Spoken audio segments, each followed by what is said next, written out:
3월 17일 화요일 오늘의 말씀은 요한복음 13장 18절에서 30절 너희 중 하나가 나를 팔리라입니다. 예수님은 처음부터 유다가 자신을 배신할 것을 알고 계셨습니다. 요한복음 6장 70절에서 예수님은 이미 말씀하셨습니다. 내가 너희 열두를 택하지 아니하였느냐? 그러나 너희 중에 한 사람은 마귀니라. 이 말씀은 갈릴리 사역이 절정에 이르렀던 때에 마지막 유월절을 약 1년 정도 앞둔 시점에 하신 말씀이었습니다. 하지만 예수님은 그를 내치지 않으셨습니다. 그 뒤로도 유다는 다른 제자들과 함께 열둘 가운데 한 사람으로 남아 있었습니다. 그리고 마지막 유월절의 밤, 마침내 예수님은 제자들과 함께 식탁에 앉으셨습니다. 그 식탁에 앉기 전에 예수님은 제자들의 발을 하나하나 씻기시면서 유다의 발까지도 씻겨 주셨습니다.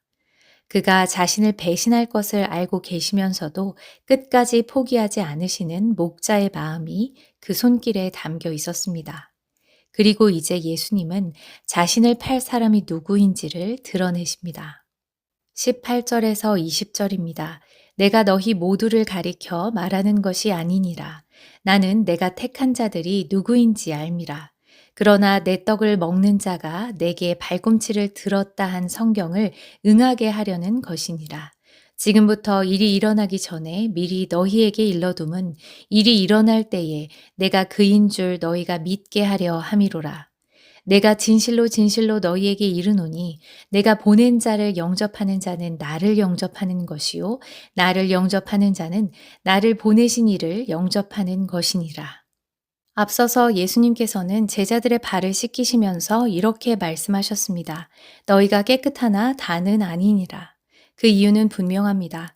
지금 이 식탁에 앉아 있는 12제자가 모두 같은 마음으로 예수님을 따르고 있는 것은 아니기 때문입니다. 겉으로 보면 모두가 같은 제자입니다. 같은 공동체 안에 있고 같은 사역을 해왔고 지금 같은 식탁에 앉아 있습니다.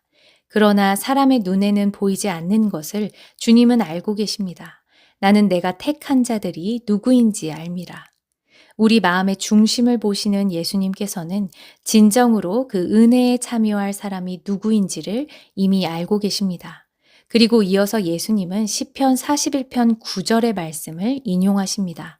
내 떡을 나눠 먹던 나의 가까운 친구가 내게 발꿈치를 들었다. 이 시편은 다윗이 가까이 지내던 사람에게 큰 배신을 당했던 경험을 노래한 시입니다.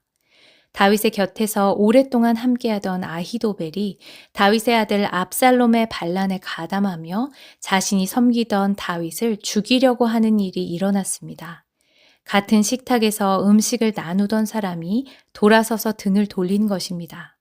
다윗은 장차 오실 그리스도를 예표하는 인물이었습니다. 그래서 다윗이 겪었던 이 배신의 경험은 장차 그리스도께서 겪으실 고난을 미리 보여주는 그림자와도 같은 사건이었습니다. 하지만 예수님은 갑작스러운 배신에 휘말려서 희생되는 무력한 피해자가 아닙니다. 예수님은 지금 예언의 성취 가운데 서 계십니다. 모든 일을 알고 계신 가운데 십자가의 길을 걸어가고 계시는 것입니다. 그래서 예수님은 제자들에게 이렇게 말씀하셨습니다. 지금부터 일이 일어나기 전에 미리 너희에게 일러둠은 일이 일어날 때에 내가 그인 줄 너희가 믿게 하려 함이라. 예수님께서 이 말씀을 하신 이유는 장차 배반을 당하고 죄 없이 십자가에 달리실 예수님이 하나님의 아들이시며 그들의 죄를 사하시는 분이심을 믿게 하고자 하신 것입니다. 제자 중에 한 사람의 배신을 예고하신 예수님께서 내가 보낸 자를 영접하는 자는 나를 영접하는 것이요 나를 영접하는 자는 나를 보내신 이를 영접하는 것이니라고 말씀하셨습니다. 이 말씀은 조금 갑작스럽게 들릴 수 있습니다. 방금 전까지 배신을 말씀하시다가 왜 갑자기 영접과 파송을 언급하실까요? 이 말씀에는 중요한 의미가 담겨 있습니다. 배신의 사건이 일어나더라도 제자들의 사명이 무너지는 것은 아니라는 것입니다. 예수님께서 하나님 아버지를 대표하시는 것처럼 이제 제자들이 또한 예수님을 대표하게 될 것입니다. 예수님은 배신이라는 이 어두운 사건 속에서도 제자들이 장차 감당해야 할 복음 전파의 사명을 다시 한번 일깨우셨습니다. 21절에서 25절입니다. 예수께서 이 말씀을 하시고 심령이 괴로워 증언하여 이르시되 내가 진실로 진실로 너희에게 이르노니 너희 중 하나가 나를 팔리라 하시니 제자들이 서로 보며 누구에게 대하여 말씀하시는지 의심하더라.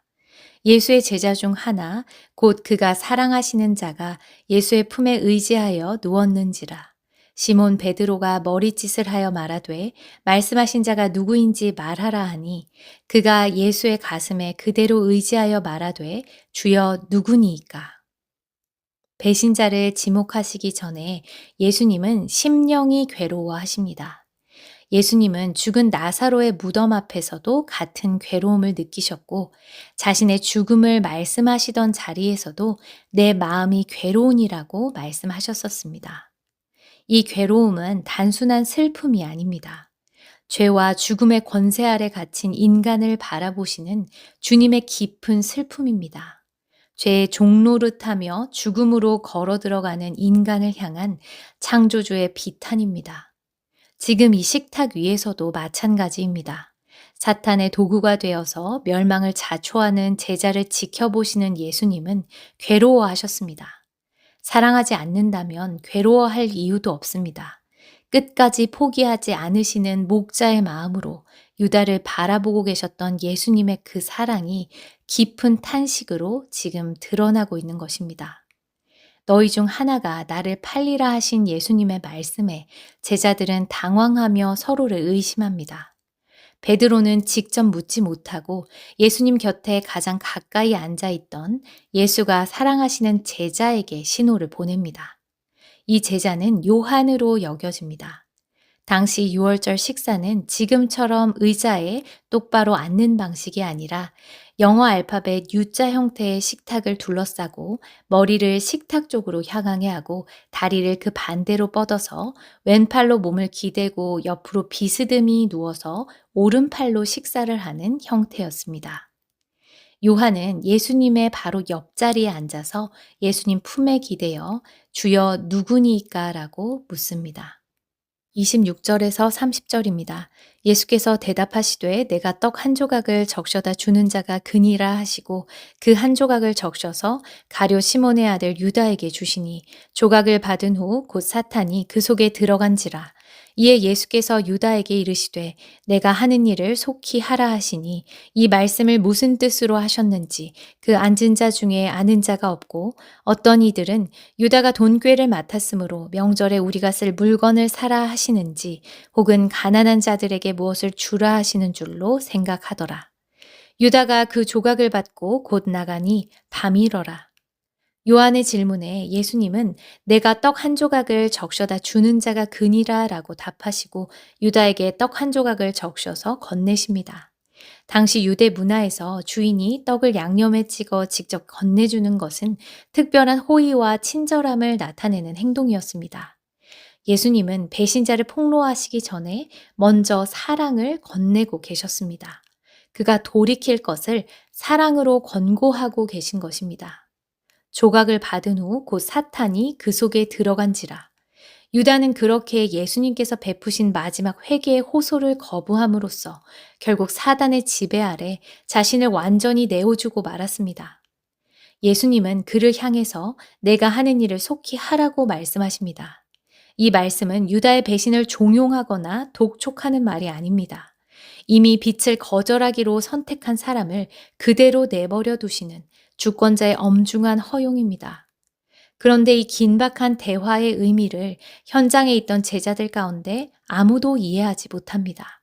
이 말씀을 무슨 뜻으로 하셨는지 그 앉은 자 중에 아는 자가 없고 어떤 이들은 유다가 돈꾀를 맡았으므로 명절에 우리가 쓸 물건을 사라 하시는지 혹은 가난한 자들에게 무엇을 주라 하시는 줄로 생각하더라.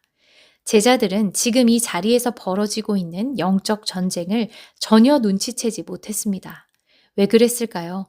그들의 관심이 온통 명절에 무엇을 살지, 가난한 사람들에게 무엇을 나누어 줄지와 같은 일상적인 염려에 머물러 있었기 때문입니다. 무엇보다도 앞으로 예수님께서 겪으실 고난의 참된 의미를 아직 깨닫지 못하고 있었습니다. 우리도 마찬가지입니다. 예배의 자리에 앉아서 주님의 말씀을 들으면서도 우리의 시선이 여전히 먹고 사는 일과 자기 중심적인 계획에만 머물러 있다면 우리 역시 주님의 탄식과 지금도 계속되는 영적인 전쟁을 보지 못할 수 있습니다. 결국 유다는 조각을 받아들고 자리에서 일어섭니다. 유다가 그 조각을 받고 곧 나가니 밤이러라. 여기서 밤은 단순히 해가 진 뒤의 시간을 말하고 있는 것이 아닙니다. 생명의 빛을 거절한 영혼이 마주하게 될 필연적인 어둠을 말하고 있는 것입니다. 빛이신 예수님을 떠난 사람에게 남는 것은 결국 어둠뿐입니다. 주님을 떠난 유다 앞에 돌이킬 수 없는 영원한 밤이 시작됩니다. 예수님께서는 모든 것을 알고 계셨습니다. 제자들 중에 자신을 배신할 사람이 있다는 것을 아셨고 그 배신이 결국 십자가로 이어질 것도 알고 계셨습니다. 그럼에도 예수님은 멈추지 않으셨습니다. 끝까지 십자가의 길을 걸어가셨습니다. 왜냐하면 그 길이 바로 죄인된 우리를 살리기 위한 하나님의 길이었기 때문입니다. 이제 우리는 그 십자가의 사랑 앞에 우리 자신을 정직하게 비추어 보아야 합니다. 유다는 예수님과 가까운 자리에 있었습니다. 다른 제자들과 같은 식탁에 앉았고 같은 말씀을 들었고 주님께서 건네주신 떡도 받았습니다. 겉으로 보면 완벽한 제자의 모습이었습니다. 그를 가까이에서 지켜본 다른 제자들조차 그가 배신자일 것이라고는 꿈에도 생각하지 못할 만큼 말입니다. 그러나 우리는 한 가지 사실을 기억해야 합니다. 가까이 있다는 것과 믿는다는 것은 다른 문제입니다. 신앙의 모양이 있다고 해서 반드시 주님을 따르고 있다는 것은 아닙니다. 예수님의 곁에 머물러 있으면서도 예수님을 따르지 않을 수 있습니다. 우리는 교회 안에 있을 수 있습니다. 예배의 자리에 앉아 있을 수도 있고 각자에게 맡겨진 직분과 사역들을 감당하고 있을 수도 있습니다. 그러나 우리의 마음이 정말 주님을 향하고 있지 않다면 우리 역시 유다처럼 다른 길을 선택할 수 있는 연약한 존재들입니다. 그래서 오늘 우리에게 중요한 질문은 이것입니다. 나는 지금 정말 예수님을 따르고 있는가? 주님은 우리의 어두움과 연약함을 다 알고 계시면서도 오늘 우리 앞에 다시 한번 생명의 떡을 내어놓으십니다. 이제 그 은혜를 붙들고 빛 가운데에 머물 것인지 아니면 나만의 계획과 욕망을 따라서 어두운 밤으로 나갈 것인지 선택해야 합니다. 주님의 십자가의 사랑 앞에서 제자의 모양만을 갖춘 자가 아니라 온 마음이 주님을 향한 참된 제자로 살아가시기를 바랍니다.